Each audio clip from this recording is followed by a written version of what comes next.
Tuhan adalah gembalaku, takkan kekurangan aku. Saudara-saudara yang terkasih di dalam Kristus, selamat pagi. Salam jumpa lagi dalam Sabda Siap Saji, Senin 1 Mei 2023. Marilah kita berdoa dalam nama Bapa dan Putra dan Roh Kudus. Amin. Allah Bapa Maha Mulia, Engkau menggembirakan dunia dengan terang kebangkitan Putramu. Semoga kami yang merayakan misteri Paskah di dunia ini boleh menikmati sukacita sejati yang abadi. Dengan pengantaran Yesus Kristus Putramu Tuhan kami, yang bersama dengan Dikau dalam persatuan Roh Kudus, hidup dan berkuasa Allah sepanjang segala masa. Amin. Tuhan bersamamu Dan bersama rohmu. Inilah Injil Yesus Kristus menurut Yohanes. Dimuliakanlah Tuhan. Sekali peristiwa Yesus berkata kepada orang-orang Farisi, "Akulah gembala yang baik. Gembala yang baik memberikan nyawanya bagi domba-dombanya. Sedangkan seorang upahan yang bukan gembala dan yang bukan pemilik domba-domba itu sendiri, ketika melihat serigala datang, meninggalkan domba-domba itu, lalu lari, sehingga serigala itu menerkam dan mencerai-beraikan domba-domba itu. Ia lari karena ia seorang upahan dan tidak memperhatikan domba-domba itu. Akulah gembala yang baik, aku mengenal domba-dombaku, dan domba-dombaku mengenal aku, sama seperti Bapa mengenal aku dan aku mengenal Bapa, dan aku memberikan nyawaku bagi domba-dombaku. Ada lagi padaku domba-domba lain yang bukan dari kandang ini. Domba-domba itu harus kutuntun juga. Mereka akan mendengarkan suaraku dan mereka akan menjadi satu kawanan dengan satu gembala. Bapa mengasihi aku oleh karena aku memberikan nyawaku untuk menerimanya kembali. Tidak seorang pun mengambilnya daripadaku, melainkan aku memberikannya menurut kehendakku sendiri. Aku berkuasa memberikannya dan berkuasa mengambilnya kembali. Inilah tugas yang kuterima dari Bapakku." Demikianlah sabda Tuhan. Terpujilah Kristus. Oke Romo, tadi diceritakan dalam Injil bahwa Yesus adalah gembala yang baik. Tidak seorang pun sampai kepada Bapa jika tidak melalui Yesus. Nah, saya mau tanya nih Romo, kan sekarang dunia semakin canggih, semakin modern. Romo sebagai perantara yang dipercayakan oleh Yesus sebagai seorang imam, bagaimana caranya Romo menggembalakan umat-umat, contohnya yang mereka yang tersesat, agar kembali lagi ke jalan Kristus? Terima kasih, selamat pagi Kelvin. Nah, kita bercerita dulu kenapa kok Yesus berbicara tentang gembala, ya? Kalau tinggal di Manggarai, apakah ada gembala? Tidak ada. Yang ada di sana adalah bertani, ya, apalagi di daerah Kempoyak, Ya. bersawah, kan gitu. Ya. Beda, ya. Nah, tradisi atau kebiasaan atau mata pencaharian mereka menjadi gembala. Ya. Maka ketika Yesus berbicara tentang gembala, mereka paham bahwa gembala itu 24 jam tinggal bersama domba-domba. Tugasnya adalah domba-domba itu dicarikan air dan rumput, ya. Tetapi juga harus menjaga serigala yang datang mau menerkam domba. Maka gembala itu mempunyai yang disebut gada itu. Jadi kayu yang ujungnya besi. Ya. Kalau ada serigala, dia seperti lembing itu, lempar begitu, kena serigalanya mati. Ya. Jadi itulah gembala. Lalu gembala juga kenal satu persatu dombanya. Dan domba-domba itu juga mengenal suara gembala. Itu berarti harus dilatih gitu terus Romo. Tidak, bukan dilatih. Atau Sama seperti kamu dengan Gizmo itu. Coba siapa yang dekat dengan Gizmo? kalau yang sering saya lihat kan Romo sendiri, Romo Maksi. Nah, kamu kalau panggil Gizmo datang dia? Tidak. Tidak. Jadi dia hanya dipanggil pastor Romo-Romo baru mau. Gizmo mau datang. Apalagi Romo Maksi datang, sudah. Kan gitu. Itu adalah kedekatan. Jadi ya, domba itu harus dekat dengan gembala. Kenapa? Hidup domba itu ada pada gembala. Ya? Maka kalau domba itu sakit atau apa, digendonglah sama gembala itu. Kalau hilang dicari, dia digendong. Nah, ketika Yesus berbicara tentang penggembalaan, mereka paham dan mengerti.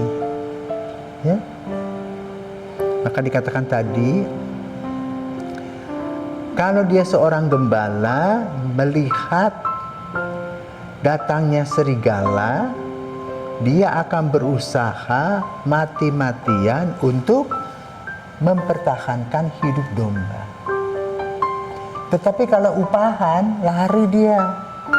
Serigalanya makan domba-domba. Nah, itu menggambarkan apa?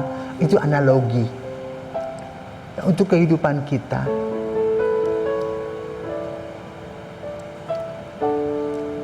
Kita sering dalam tugas kita tidak mempunyai sense of belonging. Ya, maka tadi kamu bertanya bagaimana tentang penggembalaan. Umat itu tahu siapa gembala atau pastor yang sayang sama umat. Betul. Tapi umat juga tahu pastor mana yang pilih kasih. Itu. Umat nanti itu tahu. Ya? Maka ada dua model kepemimpinan tadi. Model kepemimpinan yang pertama itu model pastor yang belusukan. Ya? Tahu belusukan? Seperti Presiden Jokowi itu datang ke sana kemari, ingin mengenal umatnya atau rakyatnya itu. Belusukan namanya. Ya? Tetapi ada yang jadi priayi, aku duduk aja lupa berdiri. Sehingga relasi dengan dombanya itu kurang efektif. Gembala yang baik, dia mempunyai relasi yang dekat dengan domba-domba, dengan umat. Bukan hanya secara material. Ya. Kepada siapa saja dia dekat. Gitu. Maka ketika ada domba yang sakit, dia berusaha supaya dia disembuhkan. Supaya tidak hilang. Gitu. Itulah tugas gembala. Ya. Kadang-kadang kita aman-aman saja, masa bodoh, tiba-tiba hilanglah umatnya.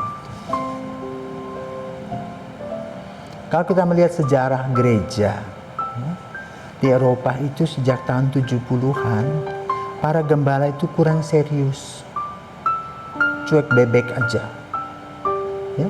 Lalu domba-domba juga mengikuti alur dunia sekular. Dengan pemikiran, nggak perlu lagi Tuhan, nggak perlu lagi gereja. Maka dari gembala pun tidak ada reaksi yang positif, tidak mencari, maka pelan-pelan kosong gereja. Kita di Indonesia juga sudah mulai begitu. Umat dibiarkan terlantar-lantar. Pasti akan lama-lama pindah.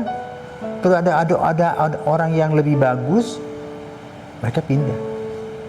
Dan itu tanggung jawab yang harus diperhatikan oleh para gembala dalam gereja kita. Bukan hanya duduk-duduk senang-senang saja, tapi harus memberi hati dalam hidup. Dan umat bisa menangkap hati pastor. Itu. Karena itu penilaian terhadap pastor itu bervariasi, tergantung pada pribadi orang itu. Tergantung pada relasi dengan orang atau umat. Ya. Ada yang pilih kasih yang hanya mau kenal dengan orang-orang kaya saja, yang miskin dia tidak mau kenal. Itu umat tahu. Tapi juga ada pastor yang memang dikenal seluruh lapisan sama saja. Karena dia tidak terikat dengan benda materi itu. Yang pastor ini, yang katakan pastor bonus ini, dia hanya melaksanakan tugas cinta kasih yang murni meniru Yesus.